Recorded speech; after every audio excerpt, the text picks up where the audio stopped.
both got buckets of chicken. You want to do it? Okay. Goo goo gajoob, everyone. It's Deep Dive Zone, a Sonic review series for fans of all shapes and sizes. And guys, do you like women? Sure. Why not? Well, I only ask because I went through puberty once, and it was somehow less awkward for me than it is for Knuckles here. I think we can all agree on that one. Starting with Knuckles 26 here is one of the weirder arcs that probably doesn't need to exist in this comic, but does anyway, that I have been referring to as the romance arc. Describes it well. Mm-hmm. I guess it's technically called the first date, but and no, this is the furry romance story with this is like Julie Sue getting to occupy Central State on the cover, but they still need to crowd her around with characters that aren't even in the comic. Yeah, these covers. Yeah. That's the way these covers are. Well, I mean specifically Saber on the right there is never in this issue. That's what I was it's thinking, actually yeah. only Saber, now that I think about it. Yeah, the rest of the Chaotix are in it, even just for a little bit. Oh no, I mean it's accurate to the Chaotix because you've got Vector like scoping some bunny girl's ass on the cover. Vector's the worst in this arc, I'm gonna be honest, but He really is. True. other than that, I think Gallon actually on covers does a pretty good job. He's not as good as Spaziant, but he's pretty good. Yeah, this Yeah. is not a bad-looking cover. I tend to like the covers for this arc, even if they are not really... Even if it has the characters, it's like... They haven't changed anything, really. I mean, yeah, Right. Julie's Yeah. there, but... I couldn't tell what this is about by looking at the cover, really. Yeah, I'm not sure why That's Knuckles fair. needs to be ethereal, but anyway. The story for this issue is She Loves You, in parentheses, and you know that can't be bad, which is written by Penders and drawn by Chris Allen, new artist for these. While Vector is busy hunting for... I forgot that I wrote that in the summary. While Vector is busy hunting for targets of womanization, Locke tells Knuckles about the Soul Touch, a psychic link between echidnas destined for love, as Julie Sue, in 3 quotation marks, tragically finds herself charmed by a guy who isn't Knuckles. Why did I write it like that? That is, Wow, it's a pretty good summary. It's not That was 100% accurate, but it's a good summary. Anyway, yes, we start off with Mighty, Vector, and Espio in another like food court eating burgers. It feels like we've seen them a lot here recently. it's all they talking seem about- to do. Yeah, talking about romantic pursuits. I mean, they're talking about Charmy, actually, which is interesting, because you said he wouldn't show up, which, I mean, yeah, he's not showing up, but he's still mentioned, at least, so that's Right. cool, I suppose. Yeah, the he's Chaotix are just a side gang that chills these days. yeah. Apparently, Charmy, has taken his princely throne place. I don't know why I'm trying to talk wrong, but he's also engaged to a girl named Saffron, who we won't see for like 100 issues or something. I don't like the new lore that this adds, which is that Vector is against marriage strongly. Vector is against marriage, but he's also like they want him to be like a womanizer, which is just weird. That's not Vector to me in any world. Yeah, that doesn't really come up until a little later, but yes, we are getting there, unfortunately. Mm. I do like this line from Mighty where he says, "Look at the bright side, Vector. What girl would ever want you?" But yeah, so I do want to mention that Chris Allen, the artist for this arc, for this issue, I think that he actually does a pretty good job. He draws really weirdly shaped characters, but they're very sort of expressive. I like them. Yeah, they're not bad. Whenever the characters open their mouths to eat something, that's when they really look strange. That's fair. But after this, we just cut to a giant 2-page spread of Julie Sue shooting a gun directly at us. She's actually shooting a picture of Knuckles, because she's just super unstable for some reason. So, apparently, because Knuckles, last issue, when he ran off to find his dad, he just ran off and didn't tell her why. And so this means that she is extremely angry at him. That's how it works. She's supposed to be like the cool action girl. Like, that would be a rude thing to do at the absolute worst, and she doesn't even know the context. Right, yeah. I don't know. It doesn't feel very Julie Sue to me, honestly. No, not really. I think they just Mhm. really wanted to dial it up because, I mean, these comics are very much lacking in the usual action. Yeah, that's a good point. Speaking of lacking in action, we get this next scene where Knuckles is, I guess, just living at Locke's house. We've never seen this place until now, but they're just having like a sitcom breakfast sit down. Yeah, I assume that's somewhere in Haven, but we've never That's what seen I that was exact guessing. area. So Knuckles walks in and Locke's just cooking some pancakes for him. We've And gone from Knuckles, neglectful father to suddenly good father. Yeah, it's so weird. It's like instant transition. Like yeah, there's no nothing tension happened. between them at all until Knuckles asks, why do boys and girls like each other? And Locke does his sitcom spit take, which is like, who do you guys think Locke expected to have the talk with Knuckles instead of himself? Maybe Archimedes? I would assume Archimedes, or maybe one That of makes Knuckles' various grandparents or great grandparents. Oh, this was what they wanted Hawking to do, but he's too on his deathbed. He's Uh, for too long. the reason he couldn't die. Oh my god. That's what they needed him alive for. Yes. You're keeping him on life support just for this. It happened too soon, though. I would see Locke doing something like that, honestly. Yeah. So Knuckles is here asking him puberty questions, and Locke basically says that the echidnas have this Star Trek style psychic compulsion to find a soulmate that like randomly activates in their teenage years. It's effectively what Pomfar is for Vulcans, but instead of needing to have sex, it's just needing a girlfriend. Yeah, I mean, I must say, a lot of the madness that Benders brings these comics are at least fun. I mean, I guess this is kind of fun because it makes things convoluted for no reason, but this is one of my less favorite twists to the Echidna formula. It just doesn't fit at all. This has no reason to exist, other than that they wanted relationship stuff. Well, here's the thing. Don't make it like that. You just make it. Yeah, the issue for me is that Sonic and Sally are characters that were designed to work well together, and Right. characters that, if not, maybe it hasn't been portrayed the best, but I can understand why Sonic and Sally might like each other. Yes, I can totally understand it as well. And you could make a case that there's reasons to say that Knuckles and Julie Sue like each other, Oh, but I you're can understand that as destroying well. you're destroying that when you say it's actually a biological impulse for them Right. to be magically connected. Yeah. Yeah, it's just overcomplicated. That's all. Well, and what's hilarious is that Locke says, it's gonna be your soulmate, they're gonna be uniquely compatible, and then Knuckles is like, well, what happened with you and Mom then? Mhm. And Locke is like, shit, I don't know. Damn, bro, I'd like to know as well. Actually, this page is full of good moments, because right after that, Knuckles is like, wouldn't it be easier if guys hung around guys and girls stuck to themselves? And Locke is like, why don't we go back to talking about how not gay you are, son? Let's talk about Julie Sue. Shut up. Honestly, as weird as this scene is, I do like Knuckles and Locke kind of being casual with one another.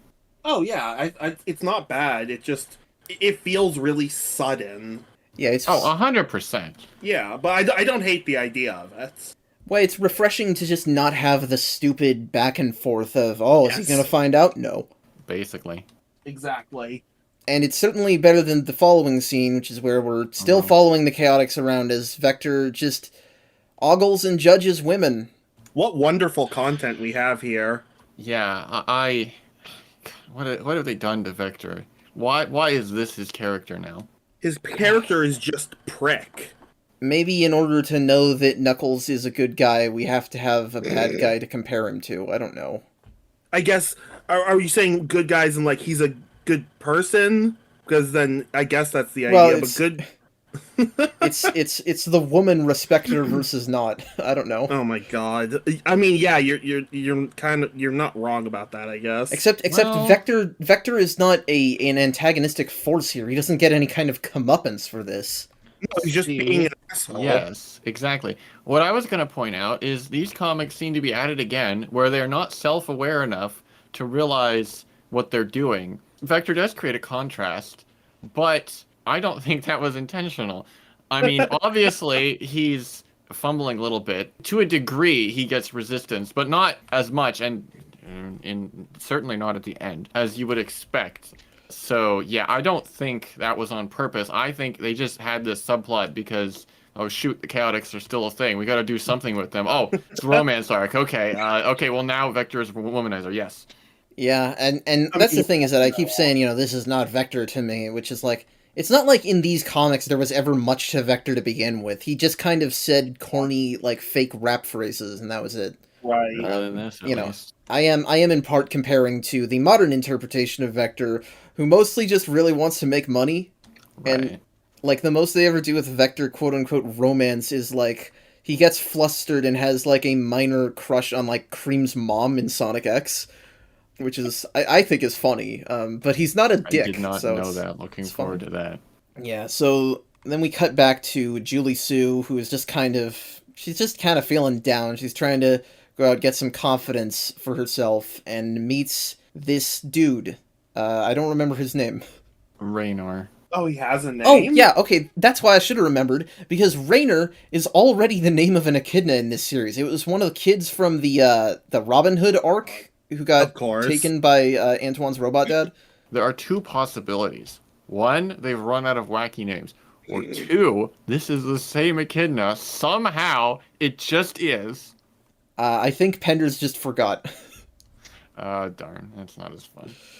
But he's nice to her. He takes her into a clothes shop, gives her a nice hat, which she tries on, which actually doesn't look bad on her, to be honest. But I don't know. To me, it feels like that's not the kind of thing she would wear, based off the little bit of characterization we've gotten of major characterization we've gotten from Julie Sue. no, Julie Sue is not girly. That's definitely true, and that's Yeah. part of. That's why she says I feel silly when she puts it on. But Right. I thought it was literally just she couldn't get her hair right, so she has to hide it. I don't know. I like the messy look. It looks like a pineapple. Well, no, she said that she couldn't get it right. She wasn't happy with it. Listen, Right. if I know anything, telling a girl she looks like a pineapple, instant win. Okay. I'll take your word I'll for it, I remember guess. that one, Devin. Whatever. All of you out there, remember that. What I don't understand about this is not hair and hats, but it doesn't seem like Julie knows Raynor because they don't interact as such anyway. It seems like a chance does- meeting. Yeah, seems like a very chance encounter. So No, he just shows up. why does he just ask her on a date just for no reason? Is it everyone forced into a romantic mood because of this arc? Ooh. I don't. Well, and I don't know because if this is supposed to be soul touch, some magic connection, why would this guy be interested in her? Good point. So I would assume. And how does that work with Lorelei and Windwalker? I don't know. So I assume that not all echidnas are going to experience the soul touch. They never say, so maybe. It's true, they don't. But I'm assuming that. You know what? The best twist, the best way you could pull this off is if Locke made that shit up on the spot.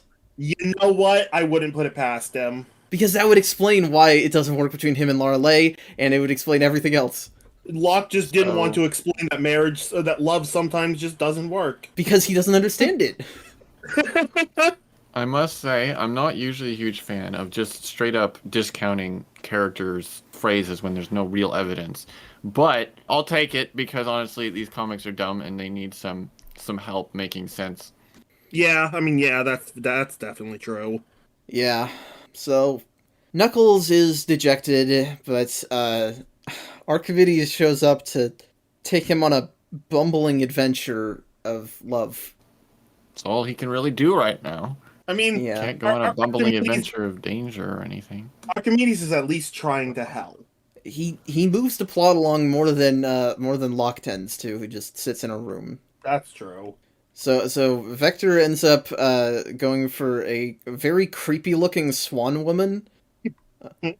Is it me, or are there suddenly a whole lot more variety of different Mobian species in Echidnopolis? There is. Yeah, he's sitting next to a gorilla while he's eating, and there was like a green armadillo girl and like a bunny girl when he was out. But Like to be fair, dingoes, it makes sense. There's been a lot of we- dingoes that are around, we but have not. seen a decent amount of species on Angel Island, but not in Echidnopolis. I'd have to guess that Echidnopolis has been revealed long enough that people have Yeah. started to move in. I would assume so. And there's probably more of them than there are echidnas, so the echidnas can't really do anything about it.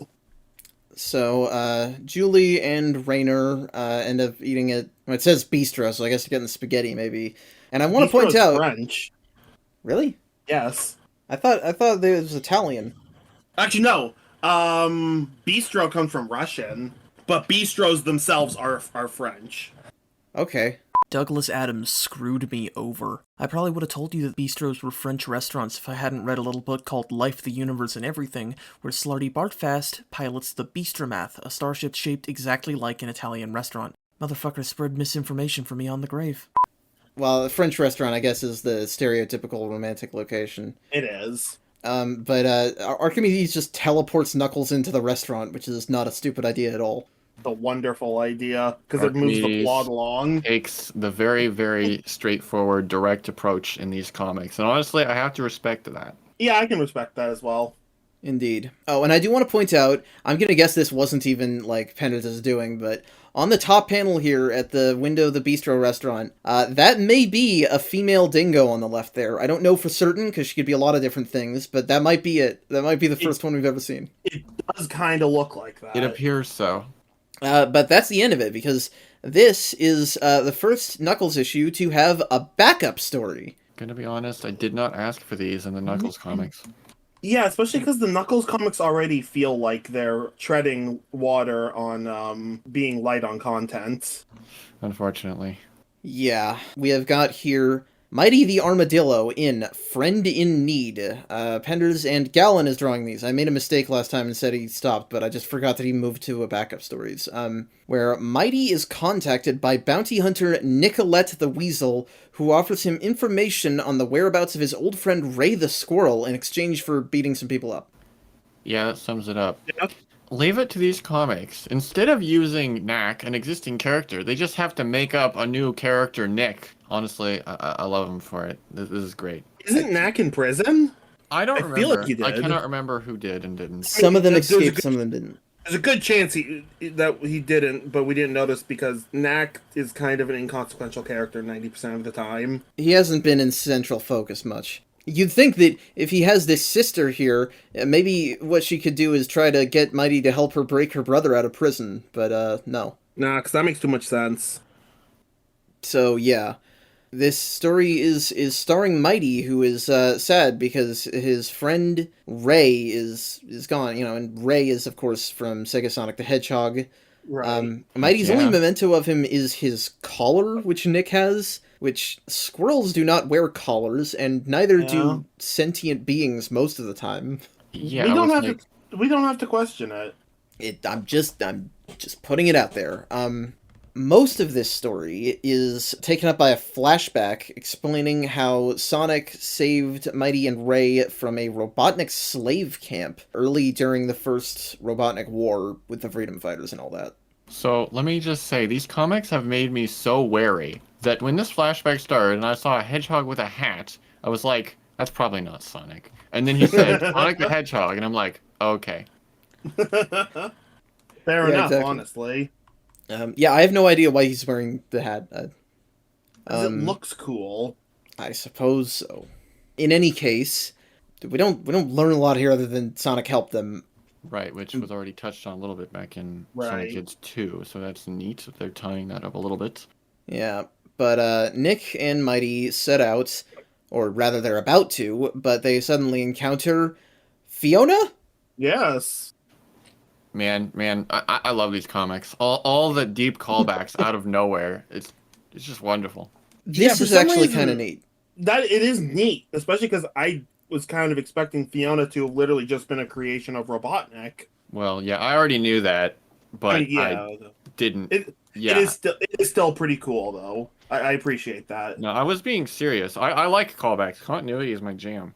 No, I Yeah. think the fact that these comics at least attempt to maintain a continuity is pretty good. It's just a lot of the time they fuck up their continuity. True. Yeah, this one is pretty cool though, because it's like we have Yeah. seen that auto-automatons, that's what they call the robot doubles, exist, because we had that Sally robot, and Right. probably some others, and now we did see the robot Fiona that Tails fell in love with and then abandoned, but that had to be modeled on a flesh and blood person, and here she is. Right. Guess Um, so, yeah. Sadly, that's where this backup story ends, because you can never get through it in just one issue. Of course. That's why I didn't need them. Well, it's like, I'll tell you what they should have done, is they should have made this one comic with the entire romance story, and then one comic with the entire Mighty and Nicolette story. Yeah, there's no reason they couldn't have done that as a Knuckles comic. Yeah, I mean, they've done Knuckles comics before without Knuckles, so... Yeah, exactly. Yeah, but that's it. Yeah, I mean, I don't like the backup story formula split up across, but I mean, I'll give them credit. It's one of the more interesting ones. Yeah. It's certainly, well, it's probably better than the main story in some ways, frankly. Fair enough. Sadly. Moving on here to Knuckles number 27, Locke taking center stage. That's always a good sign. I do like Knuckles and Vector going to punchies over a pinball machine. As you do. I think I've got the trend of these covers. So actually, it's mostly relevant, even if it does make it seem like it's not all about romance all of a sudden. Although this one actually does have a little more indication of that, actually. Quite a bit. But then they always just have to have one of the ancestors in the background for no reason. Yeah, Thunderhawk is not in this comic. He's just there. He's just there, But the story here is called Who Wrote the Book of Love Anyway? Penders and Allen. I almost said Penders and Gallon. Names are too similar. Knuckles struggles to understand his feelings for Julie Sue and makes a fool of himself in front of his friends and random bystanders. It takes a near assault of Vector for him to muster up the courage to ask out Julie Sue, who's unsatisfied with her seemingly perfect lover. Is he seemingly perfect? Yeah, it's funny. You talk up the Raynor Julie Sue relationship. It's very minor, actually. It is very minor. They haven't given him any flaws, is I guess what I'm saying, but no, it's not especially prominent. I mean, he's literally just there to give Julie Suits someone to realize, like, oh yeah, Knuckles, he's the man. Yeah, which he expertly demonstrates by completely clumsily flailing around this fucking restaurant for like 5 pages. So, I mean, you can't really blame him when Archimedes Not literally entirely. just teleported him in the midst of everything. He didn't give Knuckles any warning. Well, Knuckles What? is not stealthy in any situation. What I do have to blame someone for is the fact that the waiter of the restaurant first, like, lashes out. He's like, what are you doing? Like, clean up that mess, you hooligan. But then as soon as he recognizes it's Knuckles, he's like, oh, all is forgiven. Classic echidna behavior. You're the guardian. You don't get to face consequences for your actions. And Knuckles is he's just being so dumb. It's like he got suddenly replaced by Sonic Boom Knuckles. Well, in more ways I than give one, him, as we Dare soon you shall see. insult Sonic Boom Knuckles okay, like I that? can give Knuckles here a bit of leeway because he's teenager dealing It's with not some really shit. his fault, no. Exactly. He's a teenager dealing with some shit, and then the only father figure he's really had, because let's be honest, Archimedes is basically the closest thing to a father figure he's had for however long. Yeah. Just pulled a kind of a dick move and just thrust him into a situation he really shouldn't have been thrusted into. Yeah. He's just in a real hurry. Much more of a hurry than the writers. Yeah. Well, I say Knuckles is not stealthy, but he actually does manage to avoid Julie Sue's gaze throughout all of this, and she only barely is like, I wonder if that was Knuckles' voice. Maybe. I understand you have to suspend your disbelief a little bit, but the artists really do not draw it in any believable manner at all. She totally should have seen him, like, every single frame. Yeah. Maybe she's got vision problems, and that's why Raynor's like an acceptable substitute. She just thinks he's actually Knuckles. Yeah, so, yeah, no, it didn't work out is the point. And there's this weird bit where, Locke and Saber are hanging out, and the other ants than Archimedes, show up, to say that Archimedes is basically trying to sort of force Knuckles and Julie Sue together, and I guess it's because Archimedes kind of thinks that Knuckles will become as shitty as Locke if he doesn't. Which is a very interesting take. This is what annoys me, is that I don't really know why Locke is the way he is. I don't think it's because he didn't have a wife, though, because he did. No, I'm very curious why Archimedes came to that conclusion. Let me just say, the Brotherhood are a bunch of losers. Like, literally, Yeah. they're here talking about who Knuckles is going to hook up with, like it's as important as the fate of the planet. What is wrong with these people? Well, and hilariously, they do kind of lampshade that, because Locke is like, well, you know what, Knuckles is his own person and he has his privacy, I shouldn't spy on him. For And then once. later in the next issue, I think, or maybe even later in this one, we see that he totally does just spy on him anyway. Yes, Yeah. I haven't noticed that. It's terrible. Yeah. Which, ironically, maybe he should have been spying on Knuckles for this next bit, where they're in an arcade and Vector is, like, talking shit about him, or, like, making fun of him at least. Yeah, I mean, I think you were right. He's not holding back. Vector, Mm. he's speaking his mind, but even given that, I don't like how Knuckles reacts to that. Yeah, he jumps on Vector and screams in his face, which is like, you know, he was being a bit of a jerk, but he doesn't know what's going on, man. Yeah. Hey, maybe he wouldn't be as much of a jerk if you talked to your friends. Yeah, Knuckles' only people to confide in are weird old men that try to guide him on journeys he doesn't understand. Yeah, go confide with your friends who are actually the same age as you, dude. I think Mighty and Espio would be happy for the contrast in how Vector talks about women versus Knuckles. Yeah, Oh, dear. definitely. Yeah, probably.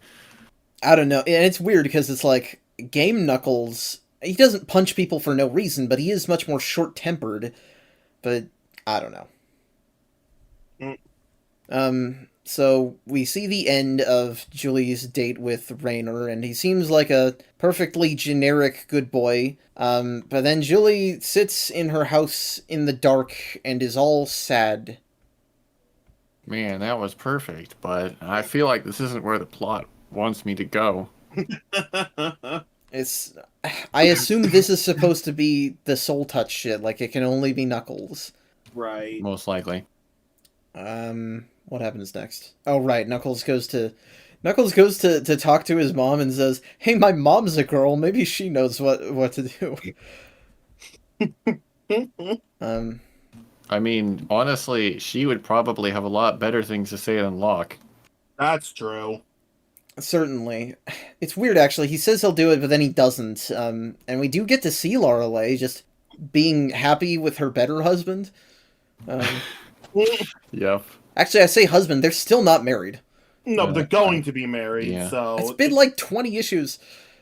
Look, it's close enough. I mean, the Sonic comics seem to have a much more stretched out timescale, even though the writers say otherwise. I disagree.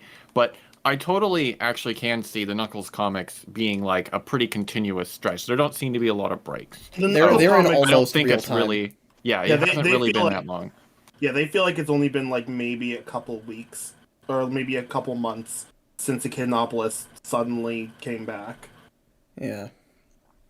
So Julie Sue is being depressed in her apartment watching. I don't know. Is she like watching weird black and white horror movies? I think that's supposed to be a Hammer horror. Oh, wait, yeah, I think that's supposed to be a Hammer horror reference.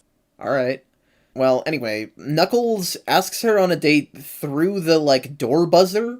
Yeah, so am I the only one that finds it a bit awkward, strange?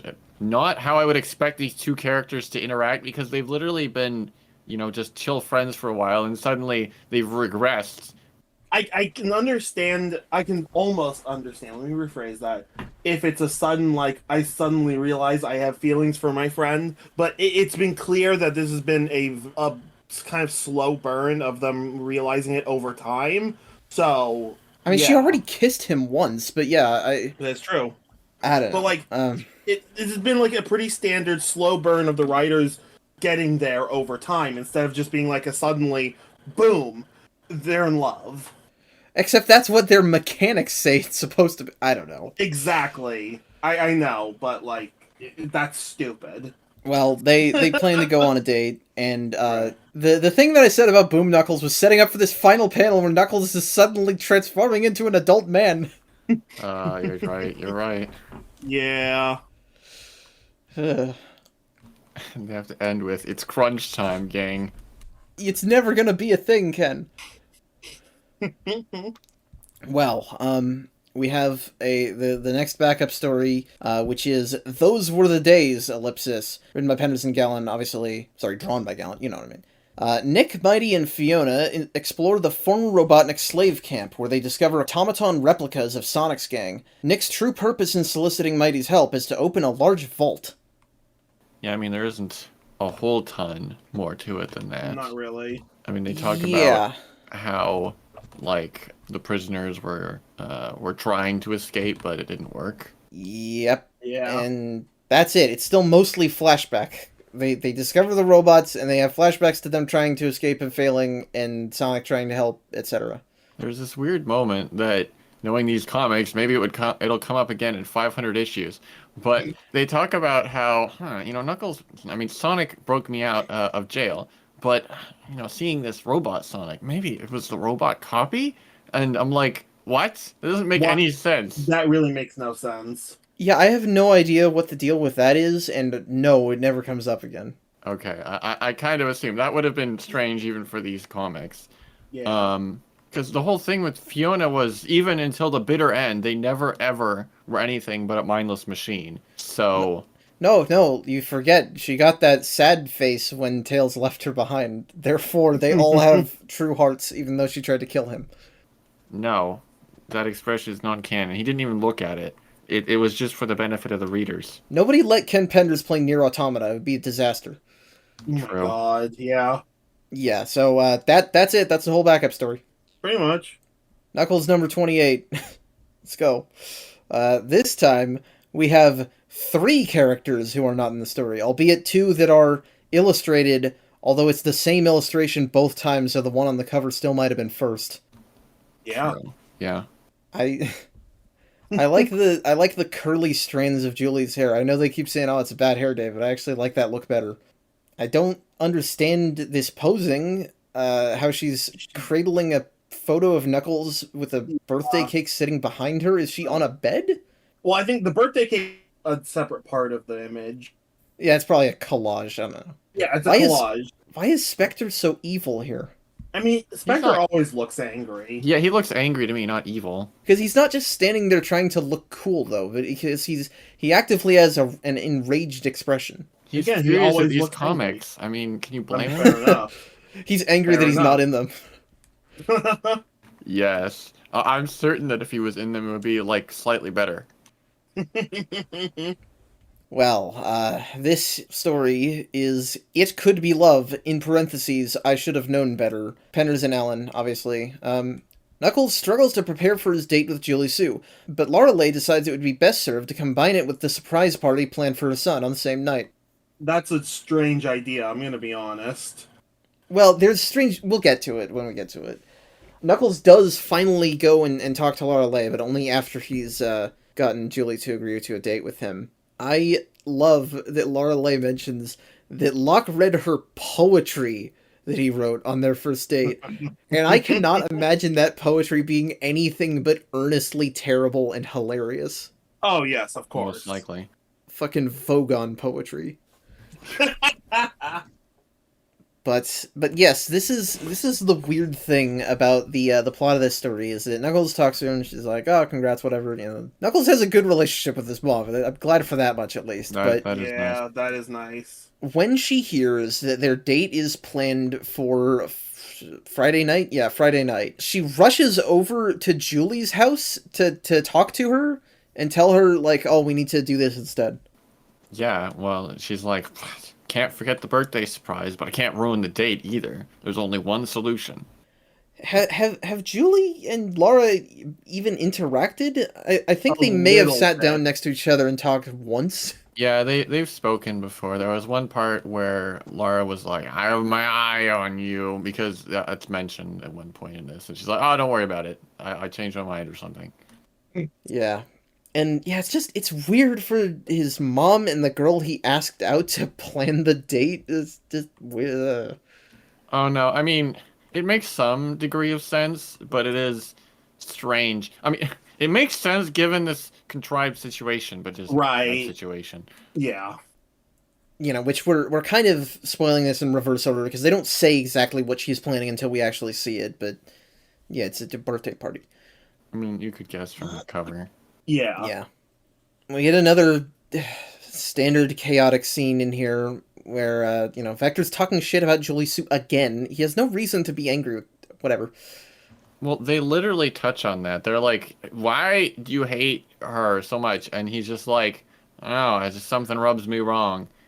I That's mean, not a justification. no, it's not. But But it like the makes comics sense. are at least aware of it. I can say this. It makes sense coming from a teenager, though. Yeah. Like, I hate this person, but I don't know why. Like, that's a very teenager thing. Sure. Well, thankfully, Knuckles does show up to square things up between him and Vector and make it not so punching each other over an arcade machine as it was before. That's nice, I suppose. Although it just goes to show the writers literally made them fight for no reason because they planned to undo it all along. It should have been Vector apologizing to Knuckles. I mean, yes, it should have been. He was about to. Yeah. Yeah, the entire issue is building to this amazing birthday party. We got Archimedes talking to Knuckles about it. We got Laura Leigh talking to Locke about it and having a semi-civil conversation. Yeah, this is the part where Locke is spying on Knuckles again. Of course he is. Yeah. As soon as Knuckles arrives to get Julie Sue, she's drawn with these weird, like, shiny eyes that look a little bit creepy. It's like an attempt at anime eyes. Yeah, her design has fluctuated throughout these issues because the shape of her body has gone from like normal oval echidna, same as Knuckles, where they both had Right. the sort of echidna oval shaped bodies, to weirdly human designs with musculature, and it's a little freaky. Yeah. It's jarring, especially given in the same comics they're drawn normally usually at some point or another. Right. Yeah. But so they go together, and I will say I do. This is the first time that I've sort of believed that they do actually like each other because they're both like excited to actually go somewhere together. Yeah. Which you'd think is like a baseline, but whatever. I mean, they seemed to get along fine enough before. I mean, it wasn't. I guess it's just What that I Julie think. Sue doesn't smile that often, is what it is. Well, it's just a little more low key. It's more that this is the first time in this arc that they've shown that, in my opinion. That's Yeah. true. So yeah, it's a surprise birthday party for Knuckles. Everybody is there. His parents are there, and his stepdad, and I think there's Remington there, which is funny because it's like, oh hey, Yeah. son, we invited the police chief to your birthday. Well, I mean, if the police chief is your friend, that makes sense. Yeah. Is he? They don't really hang out. I don't know. I mean, Remington. Everyone's friend with the Guardian. Exactly. Vector brought his swan friend along, and what And the she hell looks is happening even to this weirder. art? Yeah, The art is just falling apart at this point. yeah, that's par for the course, really. Yeah. But yes, unfortunately, this is the conclusion of the Vector arc. No consequences. It works out fine. His consequence is that he's cursed to be drawn like a human man for the rest of his life. With a very small head. Sure, fate worse than death. I mean, yeah.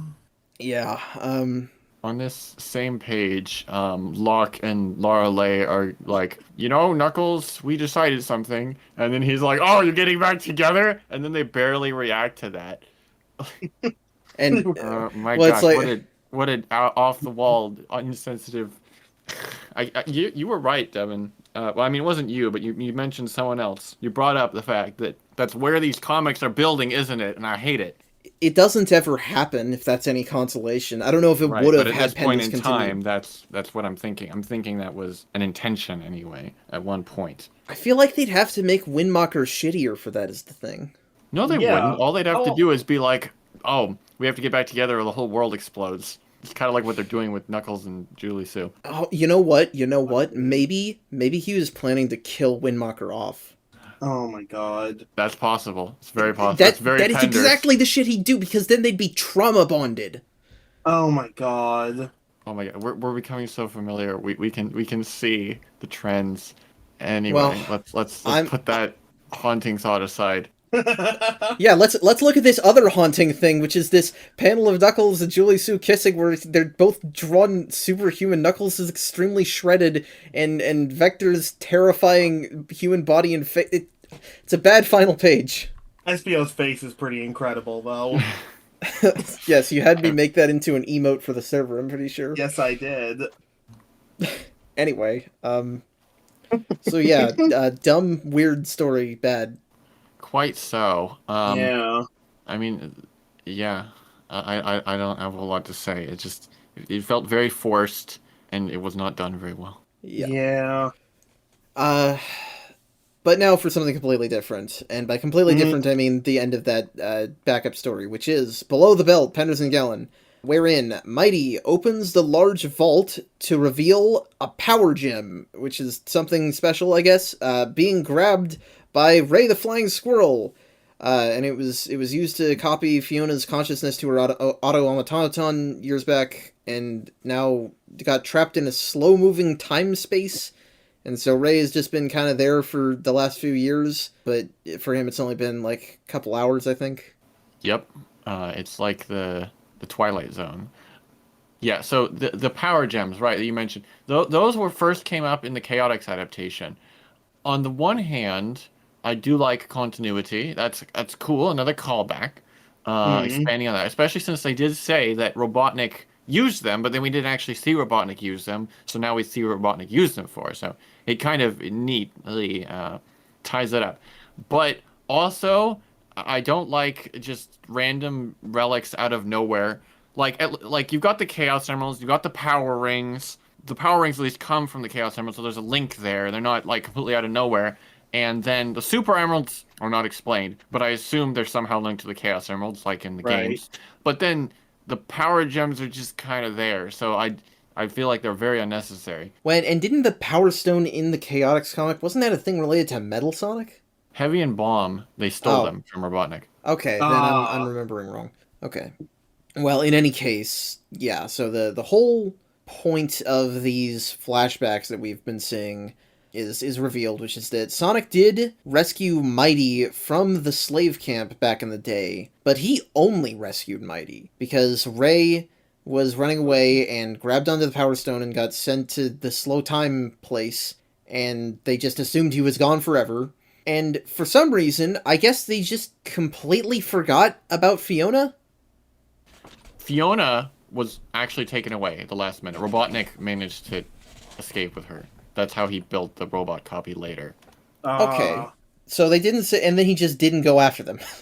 Well, I mean, he's Robotnik. Exit stage left. No, I mean Sonic didn't. Wherever this other facility was that Fiona was imprisoned in was somewhere far away because Tails went to somewhere far away and then encountered the Fiona robot. So this must be a secret facility Sonic doesn't know about. I guess. Does that imply that there's still more Mobians that are just trapped underground in various places? Honestly, I wouldn't put it past Robotnik. Well, because Fiona was left trying to break out of there for, 2 years? And only got out to be stuck, living a life of crime afterwards. So she's had a hard time of it. Yeah. Well, in any case, Nick's got a crystal, Mighty's got his flying squirrel with a stutter for some reason. That's fine. And that's it. Is that just Ray's character, or is that because he's been, zapped by the stone or something, and so he's, a little I think off? that's just his character. I think it's just a verbal tick. And frankly, these characters have such similar voices under Penders, it's I guess it's something. Suppose so. I guess so. But that's it. That's the Knuckles romance comics, which were bad. Yeah, the romance comics were definitely bad. I can't believe it, but I actually think I enjoyed this backup story more.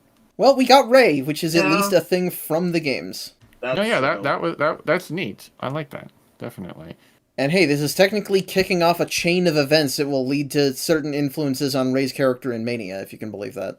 Oh, well, okay, then I do have to Really? give this props. Okay, I'm overstating it. The fact that Ray was allowed to be a character in the comics and that they did have him around and change his design eventually is the reason, at least, that he has blue shoes in Mania, and probably is the reason that he and Mighty are remembered at all, is because they kept showing up. Interesting. Okay. But we've got something far more interesting than blue shoes right now, because we are not done with comics for tonight. We have some Sonic the Hedgehog issues, and boy do we have some Sonic the Hedgehog issues. We are starting here with Sonic number 74. How does he fit his hair inside that helmet? That's the question you're asking? I'm asking why Tails doesn't need their tails inside their spacesuit. That would freeze them. Yeah. Well, also that would break a pressurized seal, That also, unless... meaning Tails would boil alive. Oh, no. Ugh. Well, in any case, above and beyond, we're going to space with Hell yeah. Don't Call It a Comeback, written by Ballers and drawn by Butler. Desperate to rescue his family, Sonic goes over the King's head and plans to infiltrate the satellites, with Nate helping the Freedom Fighters to acquire a shuttle. The gang discovers somehow, some way, Robotnik is alive, and stole the Robians from Knothole to rebuild his empire. Yes, indeed. I love that for once ever, they touch on the king being, well, the king, as usual, but no one is having any of it. I mean, it starts with Sonic. There's a great moment where Sally's like, oh, come on, you gotta listen to him. And he's like, why? Because he's the king. And he's like, no, I will not. And then everyone just follows suit because they realize, yeah, he's right. He doesn't just say no, he says not now, maybe never again, which is like, that's cathartic, honestly. Heck yeah. Anti-establishment Sonic is the best Sonic. Which, that said, their method of getting to space is very funny. They can't use crude oil to launch the space shuttle, so they just have Dulcie pick it up. I didn't realize Dulcie was so strong. Like, darn, wow. Dulcie's abilities seem to just change whenever they're needed. You know, I hadn't noticed it, but you're right. She doesn't show up enough, but whenever she Yeah. does, She has it's a new always for skill. some new, skill. It's true. Yeah. Yeah, like being a walking lie detector. Right, yes, that being probably the most egregious. So yeah, they get up there. All their spacesuits are white. They had all different colors on the cover. I wish they had that in this, but Yeah, that's a shame. That's I do disappointing. like how, as they're going towards the spaceship, there's just a whole bunch of litter randomly, and it's not, it's not logical litter. It's just like, clocks and toothpaste and milk cartons. I totally get the impression that Robotnik just threw this stuff out here because he just doesn't care at all. Yeah, He's like, pretty oh, much. like it doesn't make any sense, but he probably enjoys it. Honestly, it's like a pastime. yeah, he likes pollution. Yeah.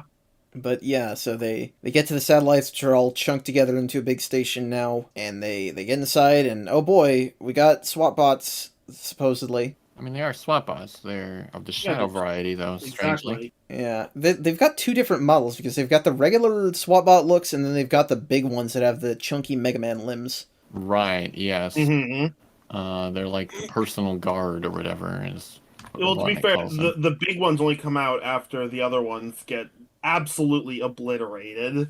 I It's love that. Yeah, Sonic just doesn't miss a beat. Just right into it. And me like, all right, time to kill some SWAT bots. Haven't done that Freedom in a while. fighters are being freedom fighters again. Hell yeah. Indeed. Great to see. Tails gets a hit in, Sally and Bunny hits in, Antoine just stands there, but that's alright. He'll get his moment. But speaking of moments, Robotnik finally shows up. We're facing off again. Hell It yeah. feels so good. Heck yes, this is so good. Oh, it's everyone is in disbelief for a minute, but then we get an absolutely killer line from Robotnik. Come now, Hedgehog. Can't you at least take a moment to welcome me back from the dead? How rude. Didn't your parents teach you better manners? He's so badass. And he That just casually swats Sonic aside when he gets angry at him. Which is funny because, you'd think like, oh no, we can't even touch this guy. But then Bunny just immediately punches him in the face. The joys of the element of surprise. Yeah. And having struck a nerve, Sonic does not take long to get right back in it. The Freedom Fighters observe a little bit later what I immediately noticed, which is like Sonic is just going right at it. It's like Endgame Part 2, literally. Just him and Robotnik right up close. It's crazy. Yeah, the fisticuffs are eating good here in this big factory. You've got all the Robians going around, and you've also got corrosive chemical spray. I always thought it was acid, but they just say corrosive chemicals, which I guess acid is, but Yeah. True. When they notice all the Robians working for Robotnik, I like how self-righteous they are about everything. They're not like, oh, I've enslaved all your friends. They're like, no, I have restored their lack of free will. I know, it's the twisted perspective of Robotnik is great. He's talking sort of the same way as the propaganda broadcast, which, I mean, that was Yeah. his, but Well, yeah, exactly. I also like, as they're trying to get down to the Robians, Bunny extends her leg and Antoine slides down it to get down. It is amazing. It's a very cute use of her powers, but, yeah, so Sonic and Robotnik are fighting, and they're on a conveyor belt, and Robotnik's cape gets caught on the belt, and he gets blasted with acid. That is such a funny moment because I have to, of course, be like, yes, no capes. No capes. But but it also maybe explains why they're going to be actually losing the cape soon. Oh, minor spoiler. Well, he's gonna lose the cape because it melts, but... Well, no, I mean, but yeah. they're not going to use the cape from now on. I know. But yeah, and then it's cliffhanger because apparently these comics always need to have a fucking backup story, but... Keep going with this with this stuff with Amy that I don't think anyone really cares about. Not really. This Yeah. is, of course, Tales of the Great War, Part 3, written by Penders and drawn by Mowini, where Uncle Chuck tells the story of how Robotnik, then called Julian Kintober, came to be an ally of the Acorn Kingdom. It's mostly stuff we already know. Sending Kodos into the Zone of Silence, etc. Mm-hmm. This one, even more so than the other ones, is pretty like, yeah, it's about how I expected. Although actually, not completely, because they actually kind of screw up the lore a little bit in that, at least when they didn't directly show it, I'm like, oh, Robotnik did some, famous Robotnik sneakiness. But no, literally, you know how he overthrew Kodos? He just hit him on the back of the head, spur of the moment with a weapon, and that was all it took. Yeah, Kodos turned around, and that was the death of him. Yeah, pretty much. So stupid. Yeah, Do we even need to dwell on this? I have nothing to say about this. I don't think there's too much to say about it, to be honest. No, not really. All right, well, we're gonna go ahead because what we have here is, of course, the third Sonic the Hedgehog milestone issue, Sonic the Hedgehog number 75, with a great cover with all of our freedom fighting friends. Heck yeah. They keep drawing Tails as orange on these covers. I wish he got to be orange in the stories. But of course, we get right up into the plot of it right at the very start with the acid melting off of Robotnik's face and the reveal in this story, which is called I Am the Eggman, written by There's Ballers, a song reference I like. drawn by Butler. Well, I mean, frankly, Eggman is a Beatles reference. We've talked about this. That's what I'm saying. It actually fits, unlike all the other ones, mostly. Right. The acid destroys the unknown enemy's facade, revealing that Robotnik is not back from the dead. Instead, the alternate universe Robo-Robotnik has been behind this plot the whole time, and his shadow bots attack Mobotropolis in Sonic's absence. This is an absolutely killer reveal, I have to It say. is an This is a awesome great reveal. moment. Because it's both a dramatic reveal, and it ties up one of the weird hanging plot threads that we've had for a while. Yeah. Yeah. Yeah, it's just the best of all possible worlds, I feel like. This is a marvelous way of not undoing issue 50, because there's always a danger with bringing back, a great villain, because it sort of lessens the impact a little bit. So this avoids that. But at the same time, it did give us a little of the OG Robotnik. That was cool. It was nice for a little while. And also, yes, Robo Robotnik was just kind of this force that was lingering around. Honestly, a very intriguing version of Robotnik, if I say so myself as well. Yeah. And it works well as a transition, because Robo Robotnik is the evilest motherfucker alive. Yeah. Yeah. In a way that the old Robotnik, it's like he could be absolutely horrible, but he was also very goofy. But as Right. we're going to be getting into a more serious Sonic Adventure style, we need a more serious Sonic Adventure style Eggman, and this is a great conduit to that. Yeah. Yeah, that is true. And that's our thing, is that Robo Robotnik is kind of like, he's kind of a God of the Wire scenario. His consciousness exists only in machines, and so he can't really be killed by conventional means. Mm-hmm. Right. It's like the one thing that always held back the original Robotnik was at the end of the day they were still just an overweight, if somewhat mechanically enhanced human. Right. But Robotnik finally went the full way and went full conversion, even to the point that their mind has been completely mechanized. So yeah, they spare nothing. Right. Yeah, and my favorite part here is, where we explore the backstory of this Robo Robotnik, which we talked in the 21-22 episode about how there's conflicting backstories for this guy. It doesn't, there's not a real way to make it work very well, but that's not what's important. What's important is that this Robo Robotnik was hiding out on a satellite in a good future timeline of Mobius, where Sonic and company had won. He roboticized himself to escape, but they don't know about it. But instead, because he met with the original Robotnik, he was inspired to come back, and he won. He nuked the shit out of that timeline and eradicated them forever. And then, he came to this universe to do it all again for fun. You got to admire the grind. Yeah, I can't completely gloss over the whole bit where it's a retcon, which is sad because I hate actual hard retcons. But yeah, anyway, that aside, yes, you're right. You could say it was just for fun, in quotes, and I'm sure that was a large part of it. I mean, he's having a ball. It's very obvious. But another thing is that, yes, he and Robotnik had like a kinship. It was actually kind of unusual, but also it felt right. Mm. And he's talking about how like, everything was great until I learned of the defeat of your Robotnik. So to me, it was that he was like, oh, that's wrong. I have to go avenge my comrade, Myself. if you will. Yes, myself. Well, it's strange because this is very different, and this is why I cannot believe that it's the same Robo Robotnik. This is very different than the Night of a Thousand Sonics Robo Robotnik, where they were just at each other's head. Whereas this one very much is like all Robotniks are one Robotnik. If Robotnik doesn't rule in the universe, I have to fix it. Right.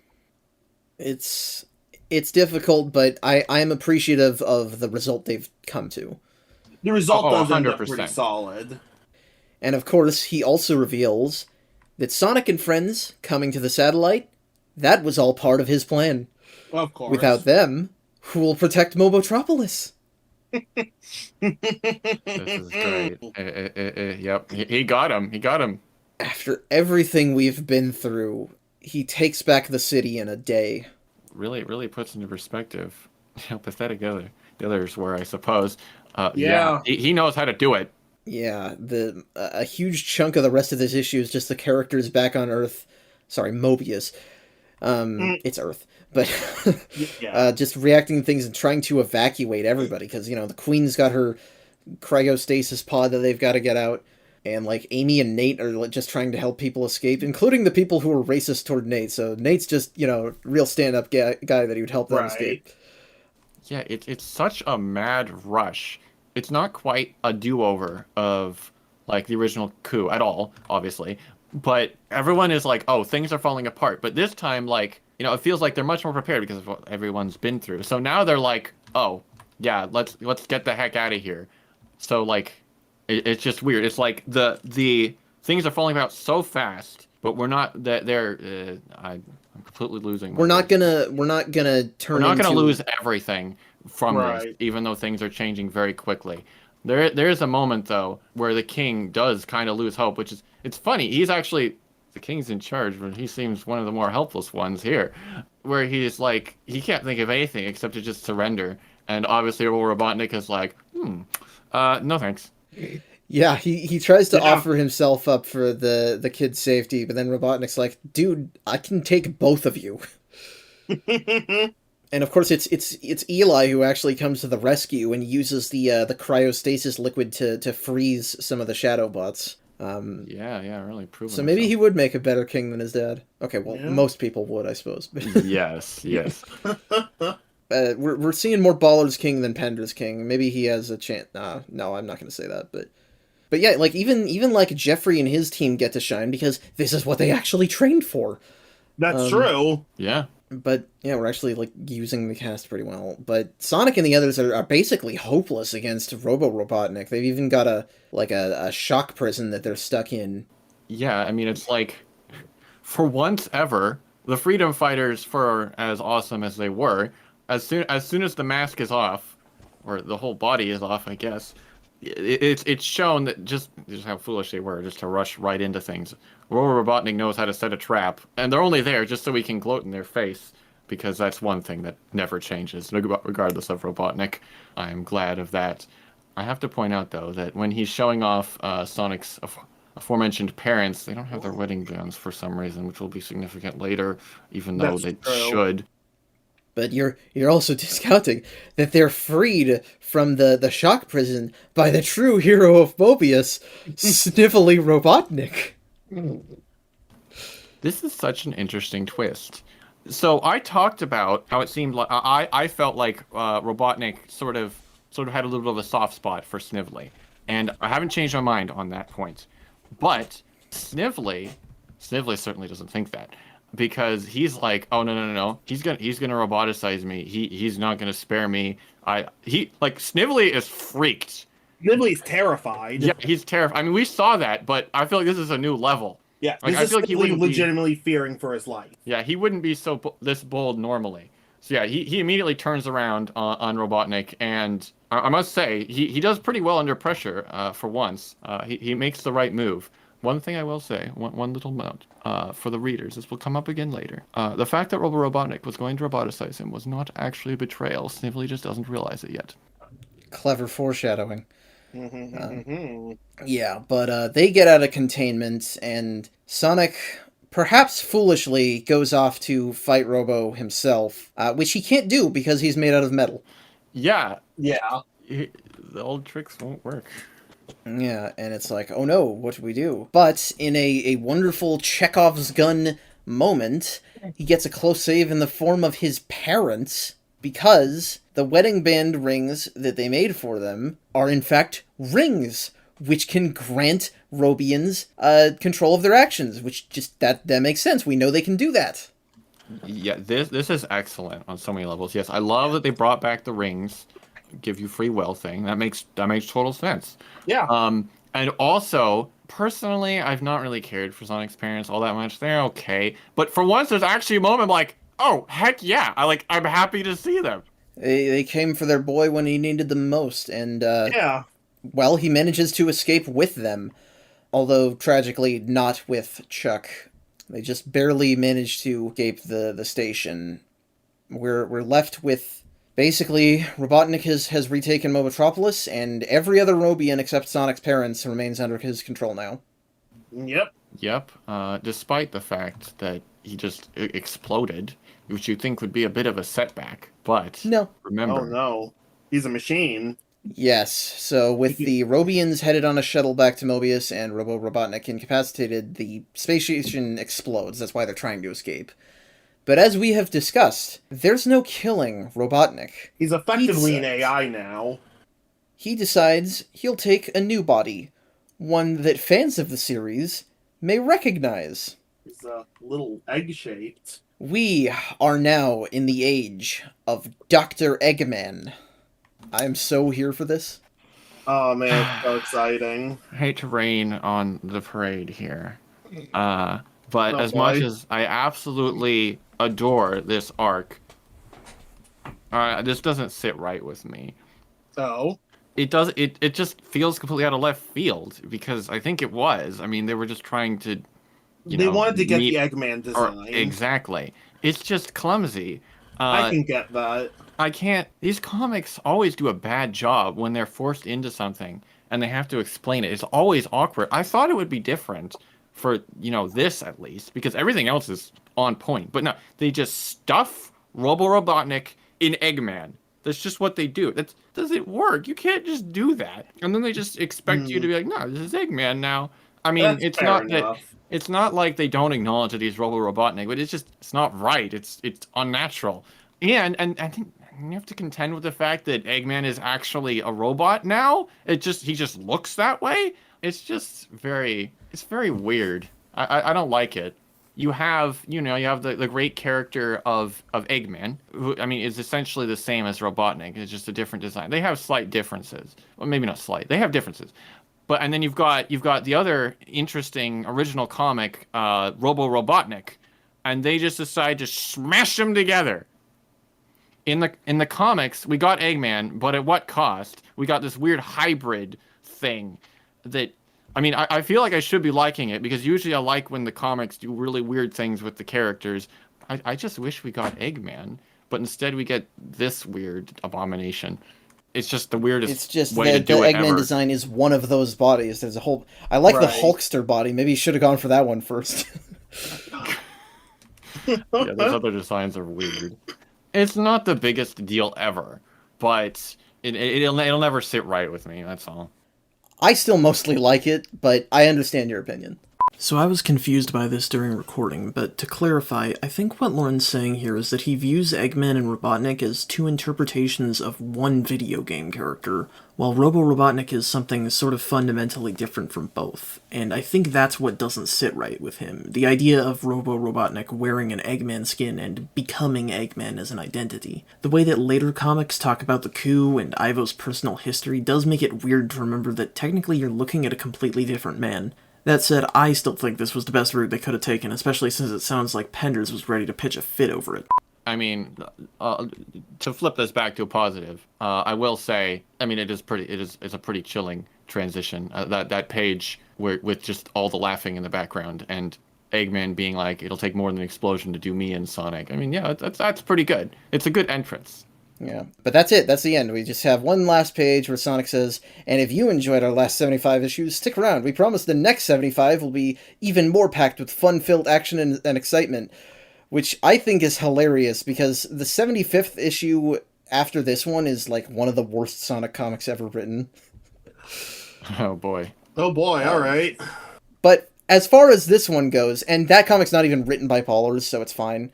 He couldn't have known. But as far as this one goes, this is a milestone issue that is every bit as worthy of being a milestone issue as something like Endgame, but it doesn't get nearly as much of the credit.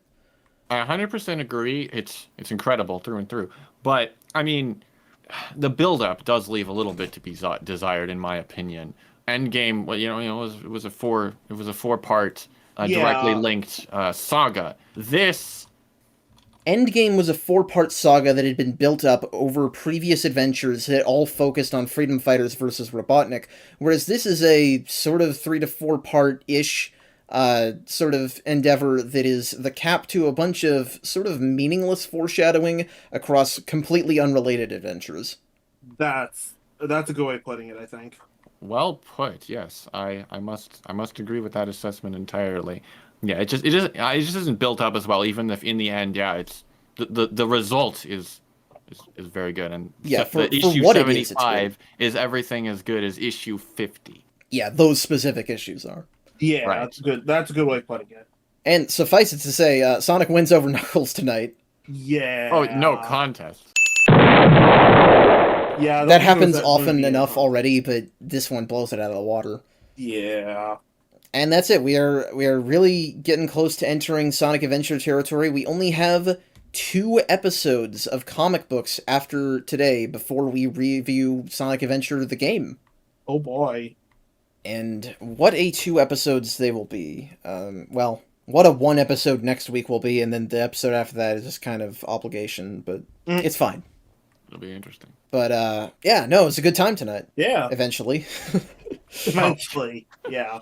Oh no, it was a good time overall. I think the Knuckles comics are the Knuckles comics. They never change. The Knuckles comics are fun to shit on. It's a little comforting for that. But yeah, man, a long time coming. Yeah. As I keep saying. It is the Archie comics at peak Archie comics, I think, for this. Like, this can encapsulate everything that is good and terrible about these stories.